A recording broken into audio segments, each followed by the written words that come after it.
Assalamualaikum warahmatullahi wabarakatuh. Bismillah, alhamdulillah, wassalatu wassalamu ala rasulillah wa ala alihi wa sahbihi wa man walah. Wa la hawla wa la quwwata illa billah, amma ba'd. Fadilatul muhtaramin, para alim, para ulama, para sepuh bini sepuh, hadirin hadirat, mu'takifin mu'takifat jamaah Masjid Agung Kudus rahimakumullah wa radhiyallahu wa barakalakum. Marilah sebelum kita lanjutkan ngaji tafsir Al-Qur'an pada malam Ahad kali ini, kita terlebih dahulu untuk niat i'tikaf bersama-sama di masjid. Bismillahirrahmanirrahim. Nawaitul i'tikafa fi hadzal masjid sunnatan lillahi ta'ala. Pada pertemuan yang lalu kita sudah masuk ayat yang ke-40 daripada suratul Baqarah, tapi belum tuntas. Di situ Allah Subhanahu wa taala berfirman, yang mana Allah firmankan ini ditujukan kepada Bani Israel. Kemarin sudah kita bahas kenapa yang disebut Bani Israel, kok bukan mengatakan ya Bani Yakub, karena nama Israel adalah nama lain dari siapa? Nabi Yakub alaihissalam, kan gitu kan. Karena di situ disebutkan oleh Syekh Amin Al-Harari bahwasanya Israel itu adalah dua nama mulia. Isra itu abdun, il itu nama Allah. Maka kalau diartikan secara harfiah artinya hamba Allah. Maka di situ ada sindiran keras buat orang-orang yang ngaku intisab, yang ngaku punya nasab, yang ngaku keturunannya Nabi Yakub, mbok yo minimal punya perilaku, punya akhlak, punya kualitas iman, punya kualitas akhlak seperti Nabi Yakub, kan itu. Lalu kemudian kemarin juga sudah kita bahas kata Allah, ya Bani Israel, wahai anak keturunannya Israel, uzkuru, ingatlah kalian. Di sini kita bahas kemarin, cara mengingat itu ada dua macam. Yang pertama adzikru bil lisan, mengingat dengan kata-kata. Kita ucapkan alhamdulillah. Nah, terus yang kedua adzikru bil janan. Yang kedua adalah mengingat dengan hati. Maka di situ kalau diartikan ya Bani Israil adzkuru, yakni alias wahai Bani Israel, ingatlah, sadarlah akan nikmat-nikmat yang pernah aku berikan kepada kalian. Lalu kemudian kita masuk kepada pembahasan ni'matiyallati an'amtu alaikum. Kata Allah, wahai Bani Israel, ingat-ingat lagi nikmat-nikmatku yang pernah aku berikan kepada kalian, atau aku berikan kepada leluhur kalian. Jadi mbah-mbahane Bani Israel itu luar biasa, menerima banyak sekali nikmat-nikmat yang luar biasa yang tidak pernah dirasakan oleh bangsa-bangsa yang lain. Maka pertanyaannya, nikmat apa sih yang diterima oleh Bani Israel dulu? Kok sampai-sampai anak keturunannya disuruh mengingat, kon ngiling-ngiling? Di situ ada beberapa pendapat, aqwalun. Yang pertama, mastudi'u minat Taurah allati fiha sifatu Rasulillah sallallahu alaihi wasallam. Nikmat yang pertama kata para ulama, di antara nikmat yang diterima oleh Bani Israel adalah sifat-sifat, ciri-ciri khas daripada Nabi Muhammad SAW yang dititipkan Allah di dalam kitab Taurat. Karena Bani Israel itu adalah umat yang menerima kitab suci, yaitu Taurat dari Allah Subhanahu wa taala melalui nabinya Nabi Musa. Jadi orang Bani Israel itu lebih kenal Rasulullah daripada umat Nabi Muhammad sallallahu alaihi wasallam. Jadi Bani Israel itu sudah sering kali membaca sifat-sifatnya Rasulullah. Lahirnya di mana mereka tahu, hijrahnya di mana juga mereka tahu, sifatnya bagaimana juga mereka tahu. Ini nikmat yang luar biasa. Nabinya belum muncul tapi sifatnya sudah diperkenalkan. Seorang nabi adalah orang yang akan menjadi petunjuk bagi semua orang yang mengikutinya. Nah, Bani Israel itu sudah tahu ada nabi yang akan lahir di Arab, mauliduhu bi Makkah, lahirnya di Makkah, wa muhajiruhu bil Madinah, hijrahnya di Madinah. Kurang nikmat apa? Sementara di saat yang lain belum kenal siapa itu Nabi Muhammad sallallahu alaihi wasallam. Umat yang lain masih di dalam kegelapan, umat yang lain masih berkutat dengan berhalanya, dengan kuburannya, dengan pohonnya dengan dan lain-lain. Tapi umat Bani Israel sudah tahu siapa yang akan jadi nabi. Itu nikmat yang luar biasa. Harusnya logikanya kalau mereka kenal dengan yang namanya Nabi Muhammad Sallallahu Alaihi Wasallam sebelum orang lain, maka merekalah orang yang paling berhak mendapatkan dan menjaga nikmat tersebut. Caranya bagaimana? Ngikuti kanjeng Nabi. Caranya bagaimana? Taatlah pada kanjeng Nabi, belalah kanjeng Nabi. Tapi yang terjadi Bani Israel justru menjadi taifah, golongan yang paling menentang kanjeng Nabi Muhammad Sallallahu Alaihi Wasallam. Itu nikmat yang pertama. Yang kedua, ada yang mengatakan ma un'ima bihi ala aslafihim min inja'ihim min ali fir'aun wa ihlaki aduwihim wa ita'ihim at-taurah wa nahwi dzalik. Nikmat yang diterima oleh Bani Israel di dalam ayat ini yang dimaksud adalah, menurut sebagian ulama, adalah yaitu peristiwa diselamatkannya nenek moyang mereka dari pengejaran Fir'aun. Seandainya Fir'aun dahulu berhasil untuk mengejar Nabi Musa dan Bani Israel, mungkin Bani Israel hari ini sudah tidak ada.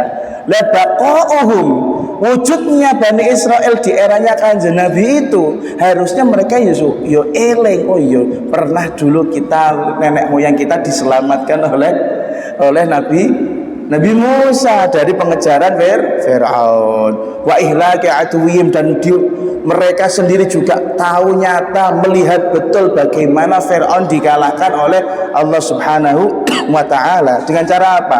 Dengan ditenggelamkan di dalam lautan.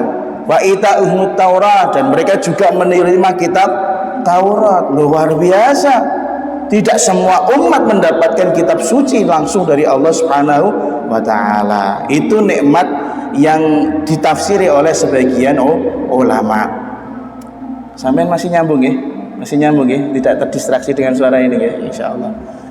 Yang ketiga, menurut sebagian ulama, nikmat yang dimaksud di dalam ayat ini adalah idrakuhum muddatan Nabi sallallahu alaihi wasallam. Allah, Bani Israel menangi yuswane, Bani Israel menangi atau mendapati kanjeng Nabi diangkat menjadi Nabi dan Rasul. Loh, kok menjadi sebuah kenikmatan itu bagaimana? Iya, karena Bani Israel itu adalah dulunya kalau mereka ngaku ngikuti Nabi Musa, mengaku ngikuti Nabi Isa, terus mereka percaya bahwasanya Isa adalah kalimatullah Isa adalah Rohullah, Isa adalah daripada Rasulnya Allah Subhanahu wa Ta'ala. Lalu kemudian mereka kok menangi kanjeng Nabi, berarti iman sama berapa nabi mereka?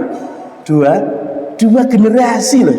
Bayangkan umat mana yang bisa mendapatkan kenikmatan sehebat itu. Mereka mengimani nabi-nabi sebelumnya, mengikuti ajaran mereka, terlebih lagi mendapatkan nikmat Isa ketemu kanjeng Nabi 2 kali.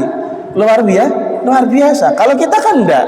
Kita ini memang dari lahir precet, muga-muga harus mualaf nggih, betul nggih. Semuanya dari bayi Islam nggih, ada bedanya. Kita ini dari lahir sudah langsung menjadi umatnya kanjeng Nabi Muhammad sallallahu alaihi wasallam. Nah, Bani Israel di zamannya kanjeng Nabi itu menangi 2 generasi. Generasi sebelumnya yang mana mereka mengakunya iman sama Nabi Isa, kemudian menangi generasinya Nabi Muhammad SAW jadi Nabi. Makanya di dalam beberapa hadis kalau tidak salah disebutkan betapa nikmatnya Bani Israel, kurang lebih ya artinya betapa nikmatnya Bani Israel yang mengimani para rasul leluhur mereka dan juga mengimani Nabi Muhammad sebagai utusan. 2 kali kebaikan. Kalau kita kebaikannya apa? 1 saja, karena hanya mengikuti kanjeng Nabi. Soalnya kanjeng Nabi adalah pamungkas, penutup syariat daripada nabi-nabi sebelumnya. Maka kita juga hanya mengikuti kanjeng Nabi. Masya Allah. Makanya seperti Waraqah bin Naufal itu bejo itu Waraqah bin Naufal itu bisa dikatakan sebagai sahabat juga mungkin bisa ya kalau dalam hal keimanan. Begitu juga siapa si Allah yang di Yahudi itu pendeta ya sinten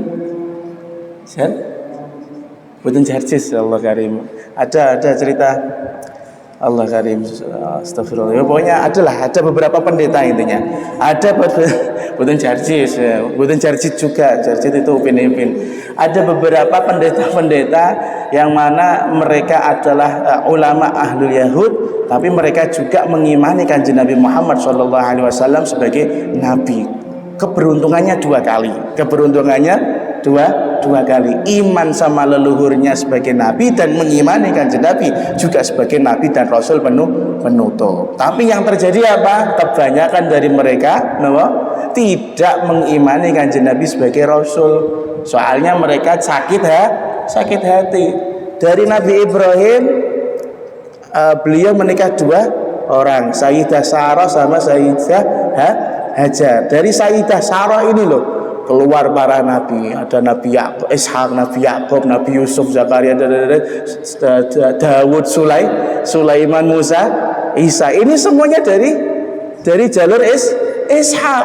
Tapi dari Sayyidah Hajar itu tidak ada nabi kecuali yang paling akhir menjadi adalah Nabi Muhammad SAW. Lah Bani Israel yang kena tempeleng ya sebenarnya itu tadi yang menjadi keturunannya Nabi Yakub. Karena mereka sakit hati, loh biasanya mbahku sih jadi nabi kok dino iki malah jadi nabi sepupuku, lah kan gitu kan. Ngapunten seperti hari-hari ini percekcokan masalah nasabah Alawi dengan Wali Songo, saya nyinggung sidik, itu sebenarnya masalah keluarga kan. Masalah keluarga, sama-sama keturunannya Rasulullah, ngapain ribut? Sama-sama keturunannya Rasulullah. Aneh, lah sing paling aneh kita yang bukan keturunan siapa-siapa ngomen lah itu loh. Alhamdulillah min dzalik. Sudahlah itu urusan keluarga, privasi. Silahkan mereka bertanding adu argumen lah, tes DNA dan lain-lain ya. Yang ngomong juga harus berani tes DNA juga kan, kan gitu. Pokoknya gitulah. Itu kembali lagi. Jadi Bani Israel yang keturunannya Nabi Ishak itu mereka tuh tidak terima kalau nabi yang terakhir itu munculnya dari Bani Sayyidah Hajar. Karena tradisinya di Sayyidah Hajar itu tidak ada nabi, hanya orang soleh, wong soleh kabeh. Tipe terakhir menjadi penutup para anbiya dari Sayyidah Hajar.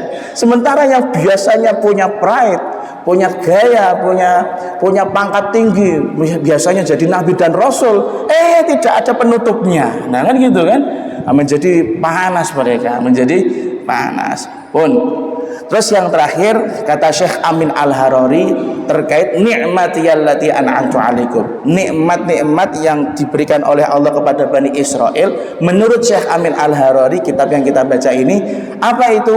Annaha makhtussa bihi banu Israel minan ni'am wa ni'amullahi ala Bani Israel katsirah. Yang dimaksud di dalam ayat tersebut tentang nikmat yang diterima oleh Bani Israel itu semua hal yang Allah berikan secara khusus untuk Bani Israel.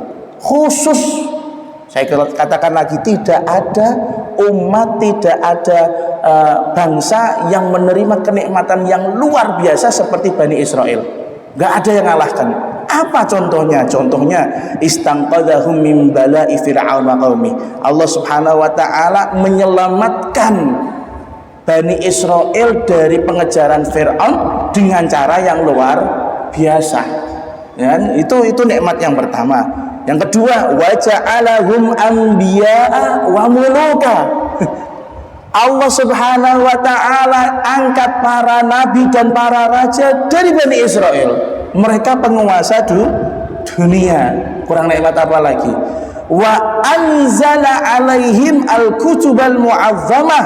Allah Subhanahu wa taala juga kasih pedoman hidup berupa kitab-kitab yang langsung turun dari langit kepada Bani Israel. Umat Kanjeng Nabi tidak dapat. Lewatnya harus melalui proses ke Nabi Muhammad SAW, ditulis sama para sahabat baru jadi mushaf. Mereka enggak, belum tiba. Oh bijal. Wa dhallala alaihim fitih al-ghamam. Ketika mereka menentang, jadi Allah Subhanahu wa taala perintahkan Bani Israel untuk masuk Palestina. Sementara di Palestina itu ada raksasa-raksasa, padahal Allah sudah menjamin kalau kalian masuk menyerang Palestina maka kalian akan menang. Itu mereka menolak, lalu akhirnya Allah hukum mereka selama 40 tahun. Dihukumnya bagaimana? Fitih. Mereka muter-muter di labirin. Saya katakan labirin karena berangkat pagi dari titik itu, malamnya kembali ke situ lagi. Begitu terus 40 tahun. Tapi anehnya 40 tahun mereka nggak pernah yang namanya kepanasan. Dhallala alaihimul ghumam. Allah nyiksa mereka. Tapi di sisi lain Allah kasih apa? Perlindungan untuk mereka. Bisa bayangno. Kalau kita udanan wae. Mbok jempoler, mbok koenekno tetep udanan kan ya. Mboten ngaruh. Mbok harap sempake kok gene dhuwur kenteng jarene penolak hujan malah tambah deres. Nah nggih. Terus yang lain wa anzala alaihimul manna wassalwa. Allah. Orang Bani Israel itu mendapatkan sajian dari langit. Setiap waktu itu ada waktunya tersendiri. Al-manna wassalwa. Para ulama mengatakan al-manna itu seperti seekor burung, manuk doro atau manuk emprit yang mana kalau dimakan itu kenyang. Enggak usah masak, langsung turun dari langit. Bayangno. Wassalwa, minuman yang manisnya luar biasa, sehat. Lu ngono ku yo njaluke aneh-aneh. Sumiha wa adasiha wa basoliha, njaluke brambang bawang lho, Jen. Wis diwai almanna wasawa saka langit jaluke brambang bawang. Sayur-sayuran, kacang-kacangan. La ilaha illallah Muhammadur Rasulullah. Nah ini ada juga lagi. Selama 40 tahun mereka apa? Bingung, jalan-jalan terus gak dapat tempat keluar. Tidurnya bagaimana? Cahayanya bagaimana? Lihat. Wa a'tahum amudan minan nur liyudhi'a lahum billail. Kalau malam mereka tidak akan pernah merasa takut karena dikasih oleh Allah Subhanahu wa taala lampu sorot. Bayangno. Sekarang lampu sorot itu kanggo konser ya.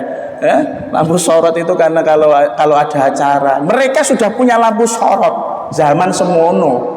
Bijal la ilaha illallah Muhammadur Rasulullah. Terus adus tamboten Gus 40 tahun itu.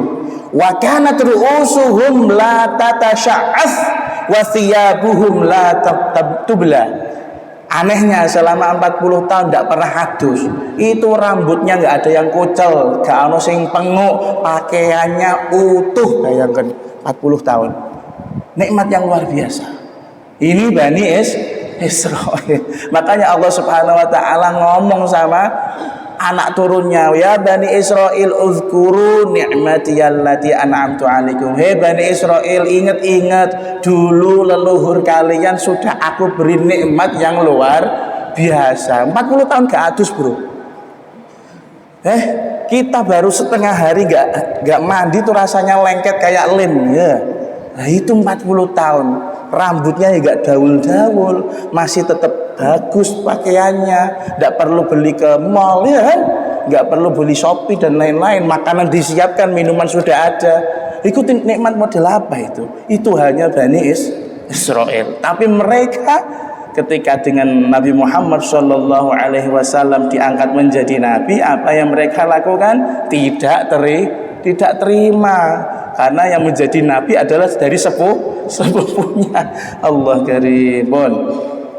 Lalu kemudian limadza dzukiru al-yahud bihadhihi ni'am? Kenapa Bani Israil atau Yahudi diingatkan oleh Allah dengan nikmat-nikmat yang kita sampaikan tadi? Di sini disebutkan liyahdharu mukhalafata ma ta'u ilaih minal imani bi Rasulillah wa bil Qur'an.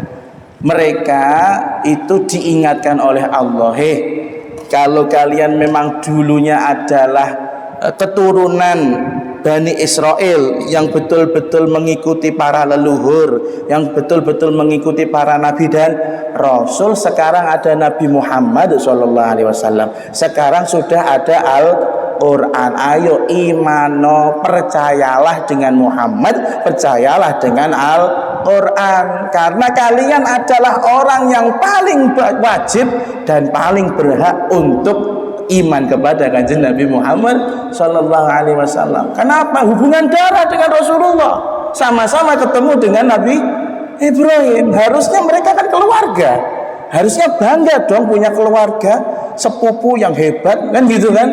Contohnya Anda punya adik lah atau punya kakak sepupu, beliau adalah profesor, doktor, penemu, dari kemudian penerima penghargaan Nobel, atau katakanlah dia jadi menteri. Bangga nggak Anda sebagai orang yang nggak jelas? Bangga nggak? Wah, itu anu kok, itu masih nyambung sama saya di mbah yang kelima, mbah kelima.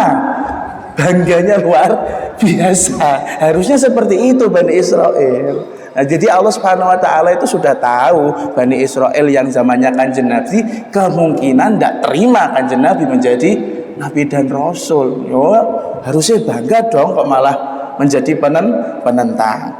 Wa li anna tadhkiran ni'am as-salifah yutmi'u fin ni'am al-khalifah wa dzalika tam' yamna'u min izharil mukhalafah.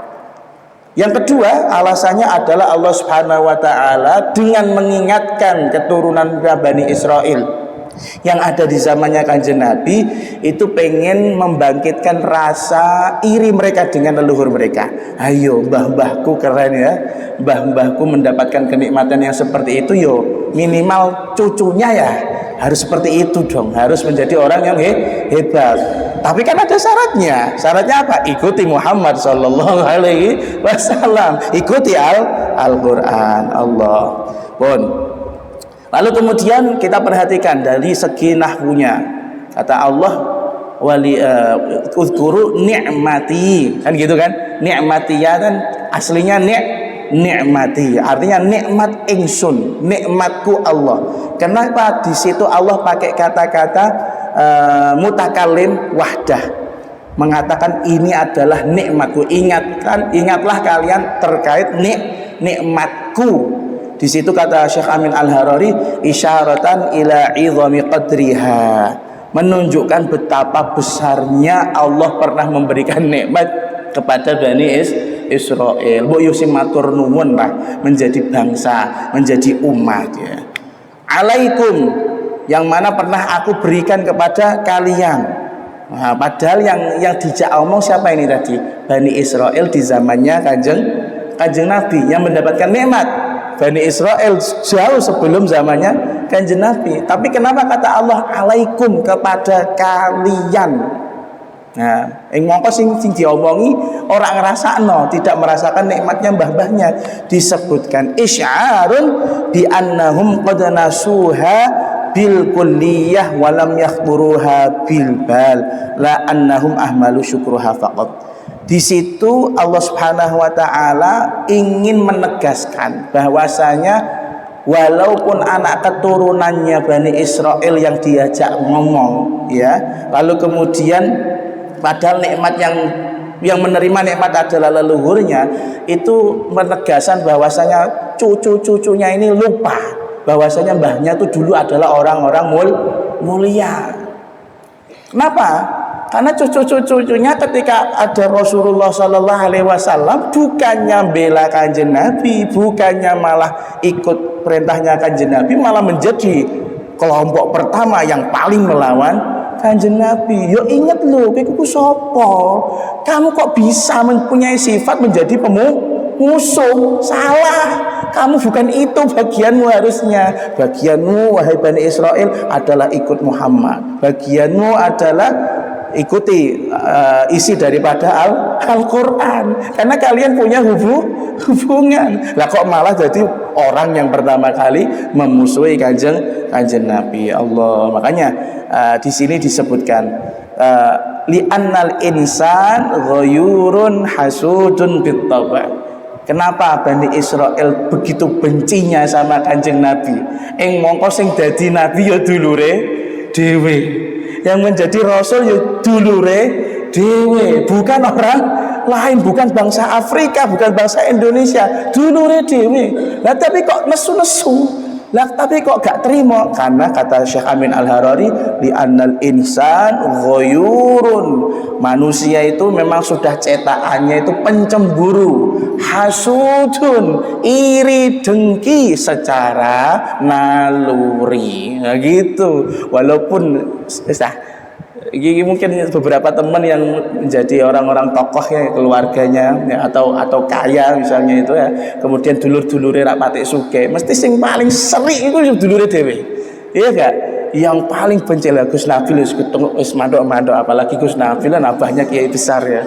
Masya Allah. Iya, yang paling gak seneng itu ya kerabatnya sendiri, dan itu sudah menjadi sunnatullah, sudah menjadi kebiasaannya Allah Subhanahu wa taala, menjadikan roda perputaran kehidupan seperti itu. Maka Anda nanti kalau menjadi orang besar, Anda menjadi orang hebat, Anda menjadi orang yang banyak kenikmatan, itu nanti yang paling memusuhi mungkin adalah keluargamu sendiri, orang terdekatmu, tetanggamu ya, pak lekmu, pak demu, ponakanmu, ya, sepupumu, seperti itu. Karena memang sudah menjadi tabiat watak manusia.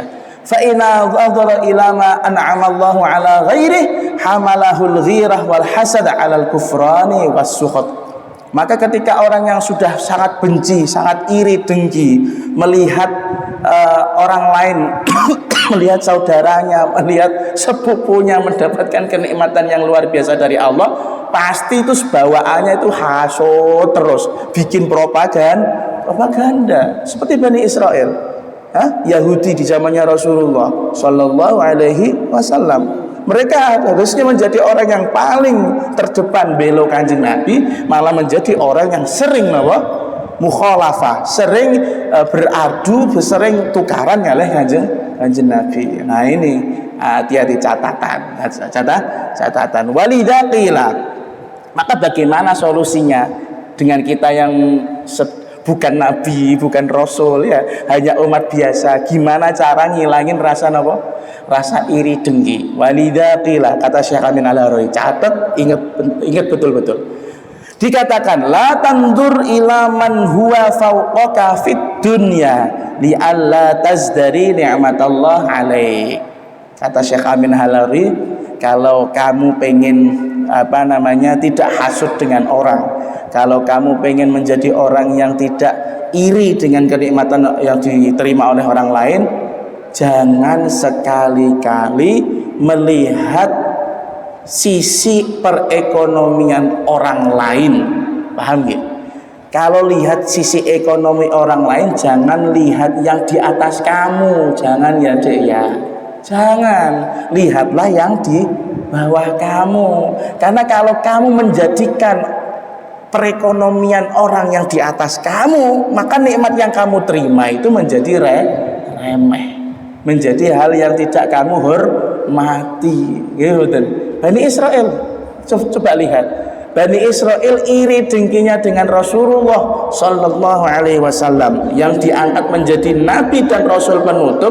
Mereka lupa kalau pernah mendapatkan nikmat yang luar biasa, mengalahkan umat sedunia. Lebih boniku. Maka kalau masalah yang berkaitan dengan duniawi, ojo delok sing sak dhuwurmu, ora kuat mangke, jangan ya jangan. Fa inna man nadhara ila ma an'ama Allahu bi 'alaihi hamalahu hubbun ni'mah ala ridha wasyukur. Maka sesungguhnya kalau orang mau melihat kenikmatan yang dia terima sendiri, alhamdulillah saya punya sepeda, orang itu masih jalan kaki ya. Alhamdulillah saya punya motor, orang itu masih sepedaan. Alhamdulillah saya punya mobil, orang itu masih sepeda motoran gitu kan. Nek ya dilihat seperti itu, jangan bilang waduh aku baru tuku Fortuner malah kalau tuku Lamborghini lah, kan dari salah. Waduh bojoku lagi loro kono wis papat lho.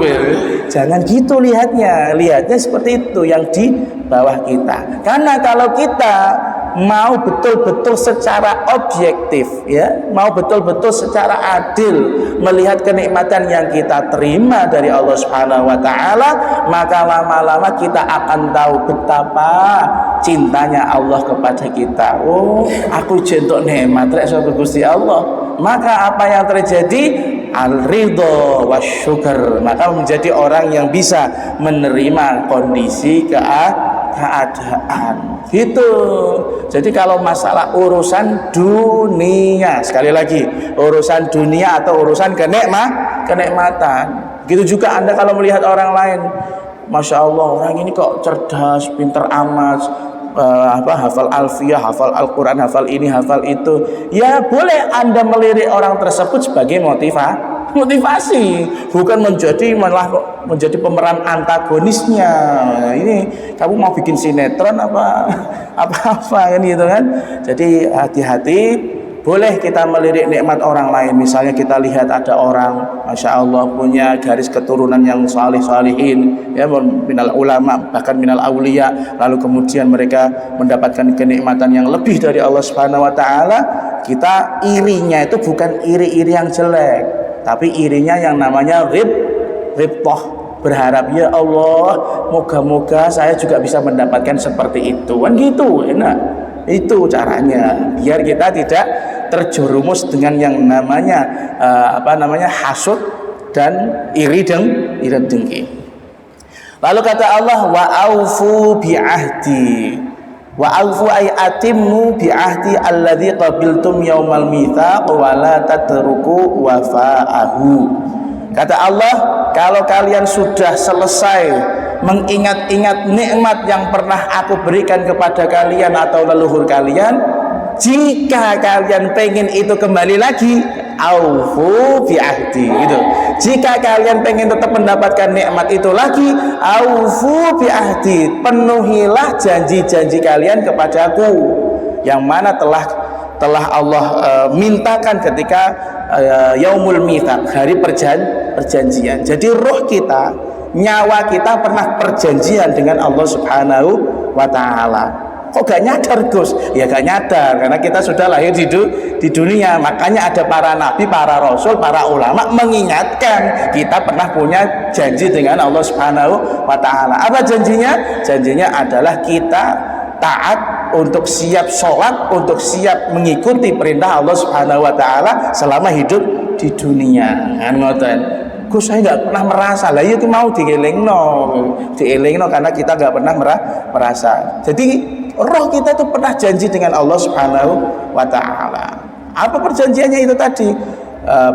Menganggap Allah sebagai Tuhan dan bersedia untuk menyembah hanya kepada Allah Subhanahu wa Ta'ala. Nah itu kalau dalam siyaqul kalam ini, dalam urutan firman Allah ini, seakan-akan Allah itu mengatakan kepada Bani Israel, wahai Bani Israel, kalian kan sudah tahu leluhurmu dapat nikmat yang sedemikian hebatnya, lalu kemudian kalian gak merasakan. Jika kalian pengen merasakan itu, pengen merasakan kehormatan itu, aufu bi ahdi, ya udah, dulu kalian punya janji untuk taat kepadaku, sekarang penuhilah janji kalian kepadaku, maka aku pasti akan ufi bi ahdikum. Terusannya ayat, ufi bi ahdikum, pasti aku akan membalas atau akan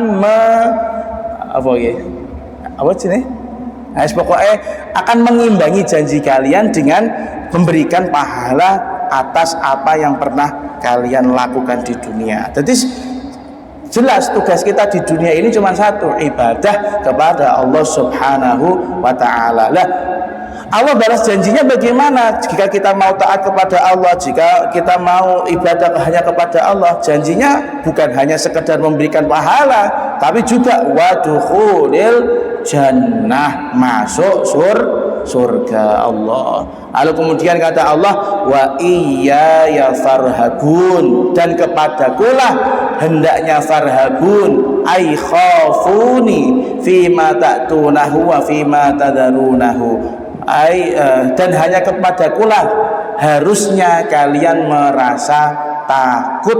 Takut akan apa?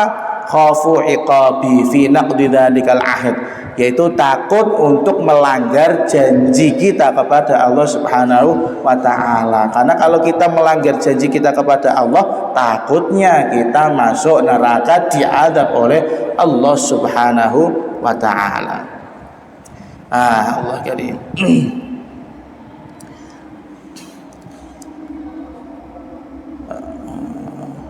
Jadi masalah janji Allah kepada Bani Israel atau janji Bani Israel yang mereka panjatkan kepada Allah Subhanahu wa taala, para ulama sebenarnya banyak pendapat. Ngapunten saya tidak bisa menjelaskan secara panjang karena suasana tidak kondusif.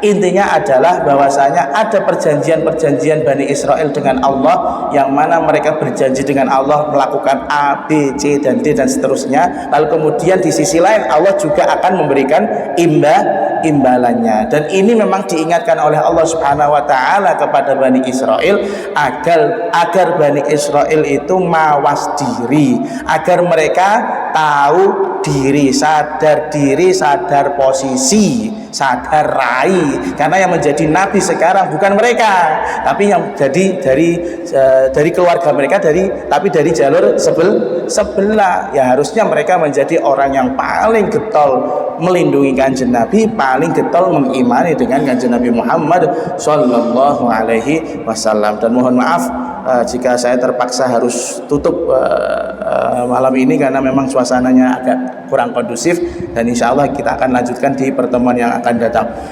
Allahumma inna nasta'udzuka Allahumma inna nasta'udzuka ma 'allamtana fi hadhihi al-lailah fardudhu ilaina waqta ihtiyajina ilaih rabbi faj'al mujtama'ana ghayatu husnul khitami wa 'adina ma qad sa'alna min adayakal jisami wa akrimil arwah minna bi liqa khairil anami wa bilighil mukhtar 'anna min salatin wa salami rabbana anfa'na bima 'allamtana rabbi 'allimna alladhi yanfa'una rabbi faqihna wa faqih ahlana wa qarabatin lana fi dinina ma'a ahli al-qudri untha wa dhakar rabbi wafiqna wa wafiqhum lima ترتضي قولا وفعلا كرما وارزق الكل حلالا دائما واخلا اتقياء علما نحظى بالخير ونفك كل شر ربنا واصلح لنا كل شؤون واقر بالرضا منك العيون واقضي عنا ربنا كل ديون قبل ان تاتينا رسل المنون واغفر استر انت اكرم من ستر وصلاه الله تغشى المصطفى من الى الحق دعانا والوفاء بكتاب فيه للناس الشفاء على الال الكرام الشرفاء على الصحب المصابيح الغرى اللهم اهدنا بهداك واجعلنا ممن يسارع في رضاك ولا تولنا وليا سواك ولا تجعل ممن خالف أمرك وعصاك وحسبنا الله ونعم الوكيل ولا حول ولا قوة إلا بالله العلي العظيم